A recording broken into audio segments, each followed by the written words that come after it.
Going to get quicker through the course of this game, isn't it? Because this surface is so good.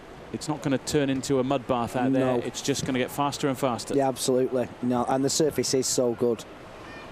There's no question about it. I mean, at times, Dave, when I've been down with you on the touchline with Mark Sullivan, and we're standing that close to the pitch before first-team fixtures, it is incredible how well the ground staff look after this.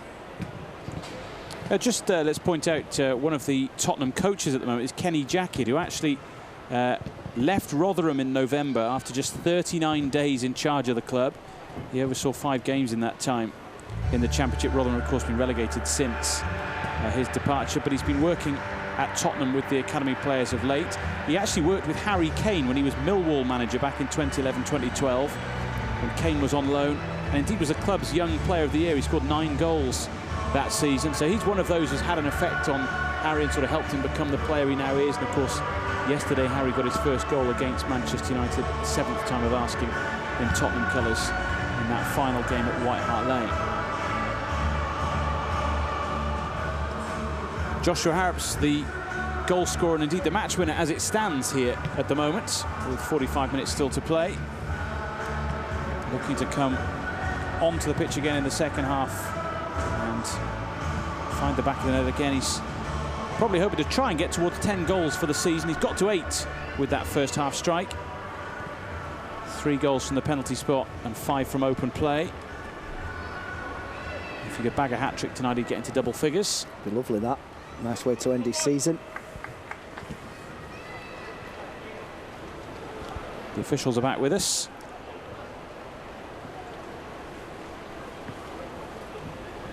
It must be said that these two sides so far have dealt quite well with the conditions here.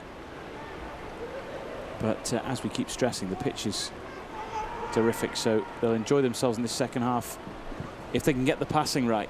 That's what it's all about, isn't it? Yeah, absolutely. There was way too many passes in the first half that went astray. Even passes that you can't blame the surface for, they were just nowhere near the intended target. But like you said, Dave, it won't cut up this pitch, but it will just get wetter and wetter on the surface. So United will start us in the second half then. Keep a clean sheet and you win the game. It's that simple, really. At least it's that simple to say. United have only kept 4 clean sheets in the last 20 matches. So that is the challenge in the second half against a Tottenham side who will at some stage have to come out and go for it. Yeah, they will. They will. And that's when gaps appear. And how much they actually want to do that. Referee Andrew Miller there just saying, where are you going? Throw is from that position, so stop trying to steal yards. Laying down the law. The man with the whistle from Durham.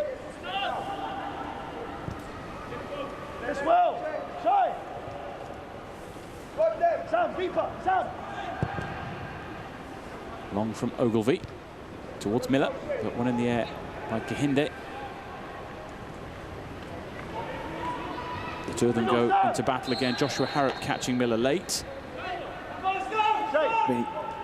Nice for Josh Harrop to score such a good goal in front of the watching Jose Mourinho. Yeah, it's a big night for all these guys in that sense, isn't it?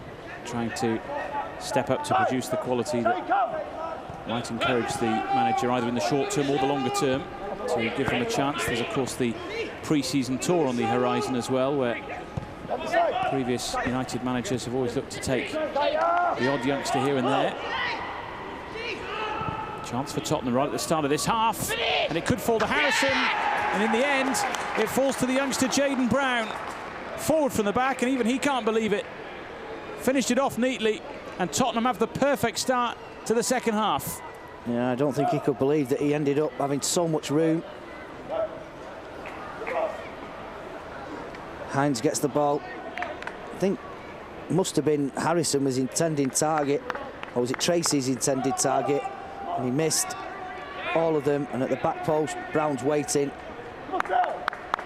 And Redmond, all he could do was stand and watch, and it was a good finish in the end. Takes a touch on his chest and then just larrups it into the roof of the net. Keeping a clean sheet is easier said than done. Yeah.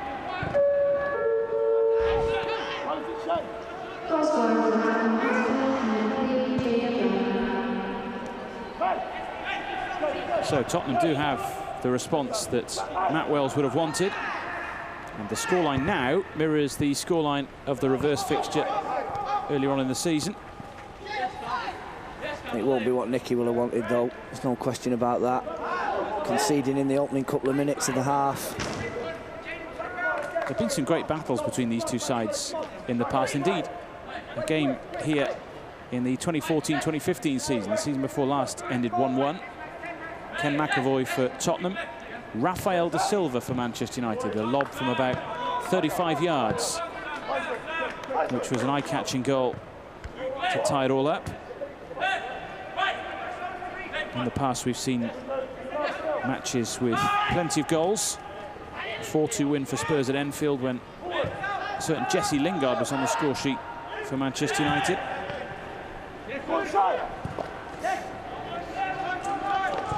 A few seasons ago, a 2-1 win for United at Altrincham as well. It was where we saw Kiko Makeda score a double, and Ryan Mason got a penalty for Spurs. Mason, who of course is on the mend after a fractured skull, playing for Hull City against Chelsea, and speaking this week has said that he's looking at some stage hopefully to return to the game, which is great for all to hear. Here's Willock. Regan pulls well forward if you can find him. Just delayed the pass. Yeah.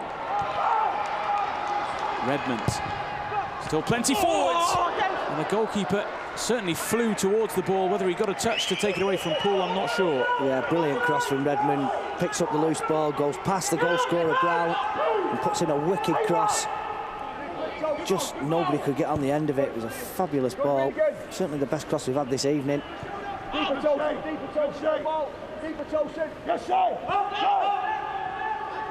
Here's Poole. Good son! Good son! All the way back to João Pereira.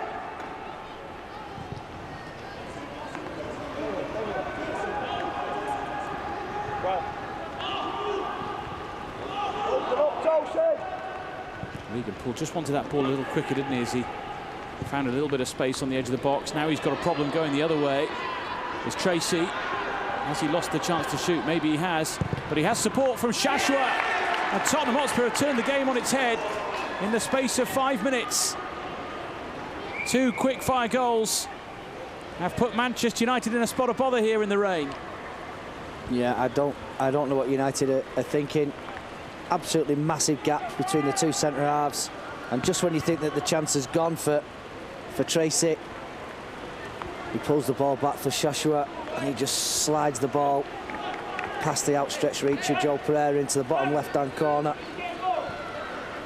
And it's a really, really poor goal for United to concede. The build-up was too slow anyway, and then when Spurs got the ball, one ball had beaten everybody. And even though he didn't go through and put the ball in the net, Tracy, he picked out his teammate Joshua, who just stroked it into the bottom corner. Easy goal.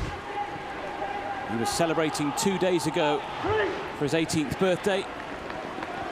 A couple of days later, he's celebrating a goal at Old Trafford.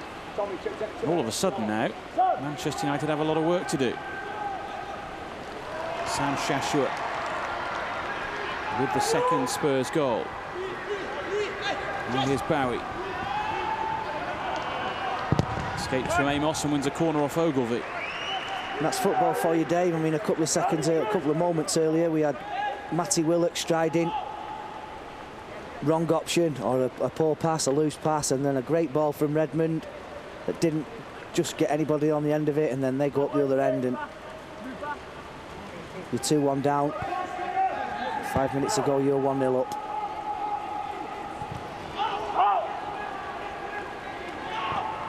On a Sunday, not the pass he wanted, but he'll get another go.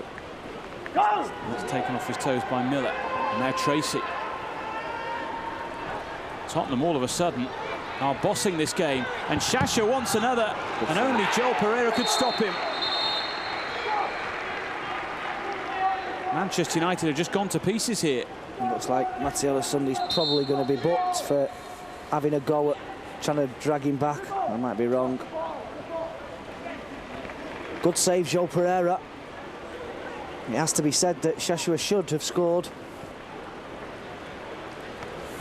Once you get into a position like that, you've got to pass the ball past the goalkeeper. You've got his body. It's a good save from Joe Pereira. Good save.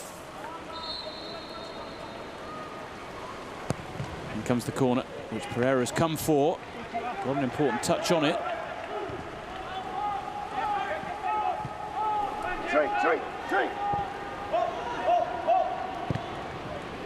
Oh, yeah. Short pass picked up by Redmond. Just showed a bit too much of it to Amos. Yeah, Amos gave the ball away and then won it back. Check him here, there's your boss where you get every single game. Fuck's sake. Check him here. Check him every time here. Nicky Butt's unhappy here because he wanted to make the change very quickly. It's Ethan Hamilton who's coming on, but the board wasn't ready. You don't want to be a fourth official not with the board ready when Nicky Butt's not happy. Pereira giving the ball away, Willock winning it back, and that'll be a Manchester United throw. No, it won't. It'll be a Tottenham throw. But we will see the change now. Ethan Hamilton's going to come on.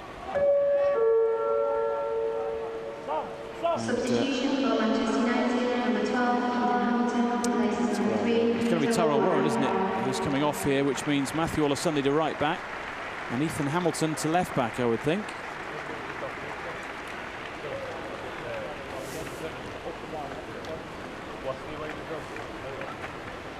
That said, Ethan Hamilton's been a terrific performer for the under-18s in midfield of late.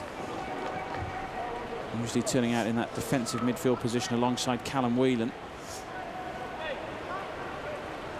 Certainly enjoyed a very good season, Ethan Hamilton, and has 4 goals